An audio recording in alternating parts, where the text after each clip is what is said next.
Hello everyone, how are we today? Today I'm just going to have a good look and probably a little bit of a rub down on this shell. So this is from the Jullian Stavreas assortment that he dropped off the other day. Very kind of him. And he also posted this one up on Facebook, so if you're part of the Facebook crew you would have seen it up there on his page, on my page. I'll have links to both in the description as per usual. But this is the stone. So it's a fairly full shell. You can see that this side, it's copped a bit of a hit. Miners aren't the most delicate of people, so that one's copped a hit and chipped off a corner, which is not too bad. There's a few rough edges. So I was just going to go at this with the Nova, just start with the 280 Nova, but there's a few edges that I don't like the feel of. That's basically my guide to whether I go to the Novas or whether I should hit it with a high grit diamond bit first. If you can feel something and you feel like it, if you pushed hard enough you could cut your finger on it, that's when I'm thinking, nah, that edge has to be clipped back and rounded off just a little bit before I risk cutting it with the Novas. So I will get the lightest diamond sintered bit onto it, which is about a 350, 400. Yeah, there's a few sharp edges around. But having a look at the shell, this is the top side, so this is the side with the most colour. It comes right up to the skin.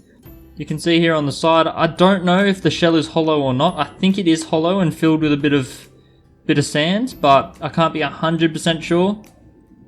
This side doesn't have any colour really until you look towards this bottom edge, and you can see here it's very white, and there's a thick bit of white. So when you're deciding on how you're going to tackle a shell, basically my rule of thumb is the more whole it is, the fuller the shell, the less you should do to it.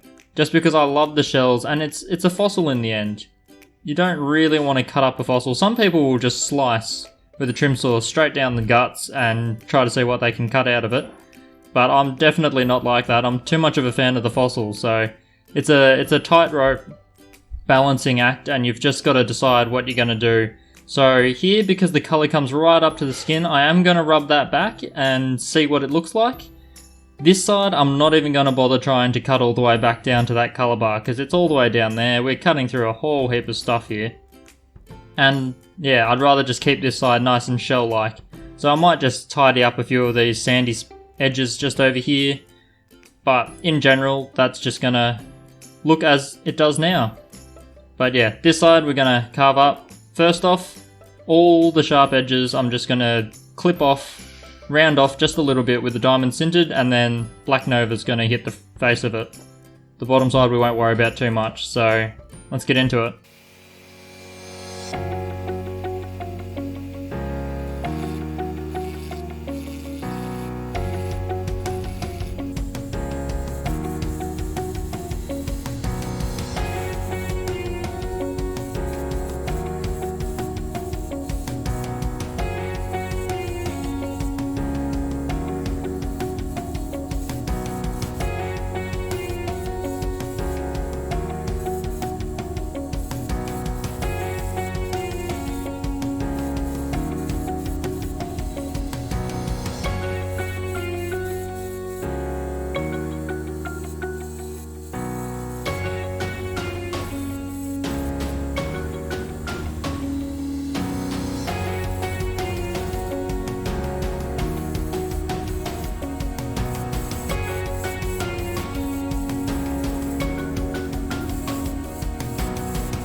Well, I gotta admit, I'm pretty disappointed. So we've run into a few issues here. Here's the face we were working on just then, hoping that it would clean up nicely, but we've found some issues. So it does have plenty of colour. There was a nice little bit of red under a bit of a cloudy patch here.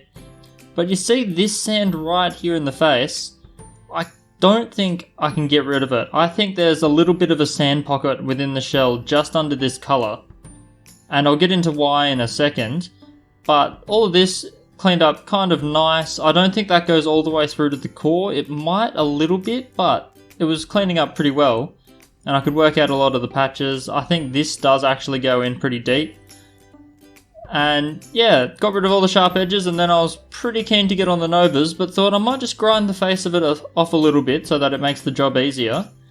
And I've come across an issue. So if I zoom out, and we chuck a little bit of a light behind it. So I've turned off all the lights other than the torch, and you can see here, see that sand? It's linking up with this dark cloudy area, and that dark cloudy area, unfortunately, is sand, and it's close to this surface. I can tell that it's close to this surface, one, because it peeks through here, but two, if I rotate around, see how this side is much cleaner. There's so much opal there that you can't really see the sand come through, whereas on this side it's right under the surface of where we are now. So that has absolutely shot this side of the opal's face. Whereas this side is now seeming far more promising, but I wanted to keep it intact and looking like a shell. So now I'm really torn. If I turn the light back on, alright, so I've turned the light back on. This side, it's a long way away from colour up here, but just here you can see there, just peeking through the skin, there is some colour coming through. And then if you look at this edge here, you can see that the colour bar does come through to about here. It dips down real hard here. So there's a lot of white opal there, just with no colour in it. And you can see that there's this nice colour bar down here. So what I'm thinking is, because the shell is already been carved so hard over this side and it's yielded nothing for us other than a little bit of colour but a lot of sand threatening to poke through. I even think some of these lines go right through to the sand. I am thinking that I will just go ahead and really, as much as I hate it, cut this opal right down. So take off this entire top and see if we can salvage a nice stone on this front piece. I'm going to have to think about it for a while, so yeah, unfortunate ending to the story, or at least the semi-ending. There may be more.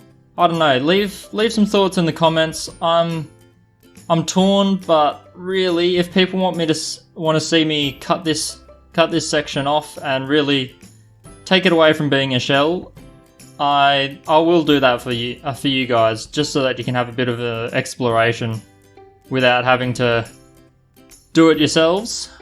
You can watch me do it and see how it pans out, if that's of interest. But yeah, I think I'm gonna set this one aside at least for a couple of days and just look at it each day. That's what I do with tough opals. I come back and I look at them each day, and just each day kind of record my thoughts on it and see if I consistently come to the same decision based on the mood I'm in. It's never great to rush into a decision like this without taking a few stabs at it and second guessing yourself a bit, because I do like the shape of this still, and I like the patterns, I like the features, but I also like colour, and there's colour under there all the way along. So yeah, I don't know, we'll leave it there for now. He had a whole heap of other great pieces, so I'm going to go ahead and make some videos with those, and we'll come back to this one. Jullian provides some great material, but even some of the best opal suppliers out there, you can never guarantee a perfect easy cut. And this one is definitely not perfect and definitely not easy. So that's how the cookie crumbles. Let's move on and see if we can polish up a better piece.